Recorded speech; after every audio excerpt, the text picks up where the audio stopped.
What's up, YouTube? Brody here, coming at you. We're gonna do a knife today. I haven't done any saws in a while. I need to get back on the saw thing too, but still alive here. So I'm gonna give you a look at something that's kind of rare. There's a couple of them on YouTube already, but I've been tired of seeing the same old mainstream knives. Everybody's doing the same old things. I've been trying to bring you knives that other people haven't seen or done before or whatever. I mean, at least it's something different instead of the same old thing. So, um, everybody has seen the First Blood knife over and over again, but this one looks like the rest of them, but it's not made the same. It's handmade. This is a Greg Wall handmade First Blood knife, and I'll show it to you as it is in the sheath. And this is just the way he sent it to me. There was no stone in here, but there is a steel, or you got your fire starter in here. There's a magnesium fire starter in here. And it's a piece of hacksaw blade for a striker. So you put that in there. Let's get to the good part. No retention strap, doesn't need one. What do you think about that, D-Bad? I know you're not a retention strap guy. Here it is. It took me a year of waiting for him to send me this knife. Let me get this, see if I can get this up close here. I don't know if it's going to focus on it or not.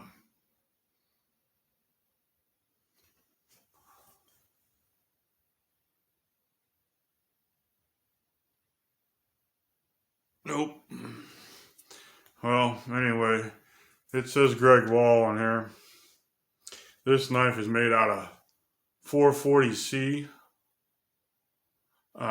This knife is usable. He doesn't build knives that are just wall hangers. This isn't your typical licensed Master Cutlery or United Cutlery stuff. This is the real deal here. He's this joint right here where the hilt meets the blade. That's nickel silver soldered right there. That's a solid joint. He solders those, believing it makes the knife stronger. Give you a look at the teeth. This is a lot thicker than the current licensed product, which is the Master Cutlery right now. It was fairly decently sharp. I sharpen it more. It's really sharp now. It takes a decent edge. I find, good steels will take an edge. I've had certain steels that no matter what you do to them, they won't take an edge. This is really easy. Takes an edge.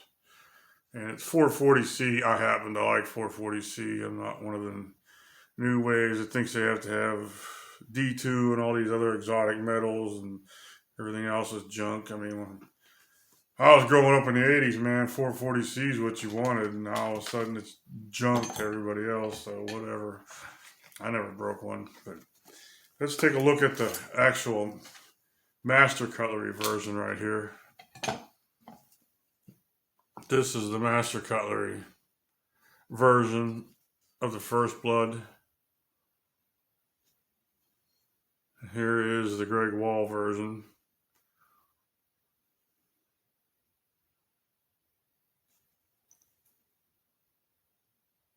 His is a lot thicker. You can see the difference right there. I mean, those of you that own this knife, I'm not trying to say it's a thin knife or anything, but it's nowhere near this one right here or the weight of this one. The handle is a little bit bigger around than this one here is. So if you like small hands, you might like this one better. You'll notice it when you grab this one. Very nice knife. Very nice made sheath. Long wait. All I gotta say is if he doesn't have one already made and you're making an order, be prepared to wait a year. Man, it's got the compass in it. So this is added to my collection. So I'll have a couple First Blood knives. Again, there it is in the sheath. I see he's got it stamped there on the sheath too. really made well. Leather is kind of soft. It's not your typical real hard cowhide like this one's made out of. Like the Master Cutlery. I mean, it's good heavy leather, but it's a lot stiffer and tougher than this. You can tell this leather is a little bit higher quality that they use for this. So that's pretty nice. But all right, I mean, what the hell? Let me pull this one out too. Might as well look at the Rambo too. This is the next one I'm going to have made by Greg Wall that made that knife. He has this version. He makes two handmade. Then it would, be a real deal knife and usable. Because I mean, this is probably my favorite design of these two knives. I like this, but I like this one a lot better. So I might be getting that next. And I'm thinking about the Crane from the Predator movie, the Crane knife. I'm going to probably buy that too. So, all right, YouTube, there's a look at my new knife. I'll see you guys later.